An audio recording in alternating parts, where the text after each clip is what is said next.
Hey everyone. So, have you ever looked at a clock and just stopped to think about something we see 100 times a day? Today we're going to do just that. We're diving into a question that seems super simple on the surface, but actually connects our world right now to a civilization from thousands of years ago. I mean, really, why 60?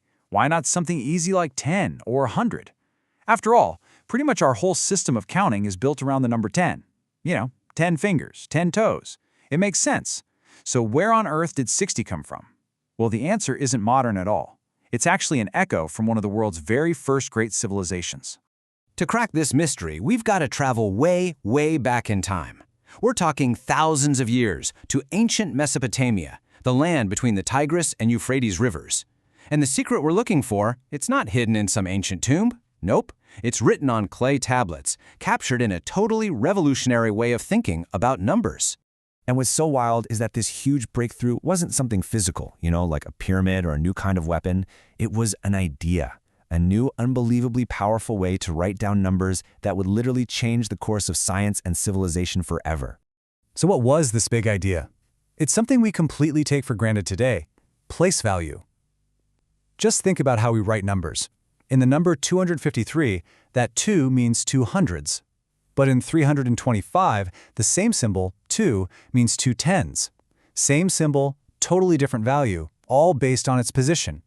For them, figuring this out was a massive, massive leap forward. So the Mesopotamians had this brilliant concept of place value, but, and here's the twist, they didn't use the number 10 as their base, they used 60. So while our columns go ones, tens, hundreds, and so on, theirs went ones, 60s, and then 60 times 60, or 3,600s. It's just a completely different but really powerful way of organizing the world. And yeah, there's a fancy name for this, the sexagesimal system.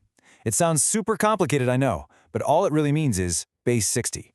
And this system was the engine that powered their entire society, from everyday accounting to complex astronomy. And you have to realize this wasn't just another system. It was the first. At a time when other civilizations were stuck using these really clumsy methods, like needing a whole new symbol for every big number, the Mesopotamians had developed this elegant, flexible, and super efficient system. They were centuries ahead of their time. Okay, but that brings us right back to the big question. Why? Why 60? Why not 12 or 20 or something else? Well, the choice wasn't random at all. It was actually a stroke of practical, mathematical genius. Just take a look at it. The number 60. It might seem kind of ordinary, but it holds this special power that the Mesopotamians understood perfectly. The magic of 60 is all about how easy it is to divide. You can divide it cleanly by all of these numbers and get a whole number every time. Now try doing that with our base number, 10. You only get 2 and 5. By choosing 60, the Mesopotamians made dealing with fractions incredibly simple, and that was a huge, huge advantage. And listen, this wasn't just for some abstract math problem. This was for running a real, complex society. Scribes could now easily divide up shipments of grain, calculate taxes for farmers, or measure out plots of land without getting bogged down in messy, repeating fractions. It just worked. So, okay, the system was brilliant for them. But how in the world did it get from an ancient clay tablet all the way to the watch on your wrist?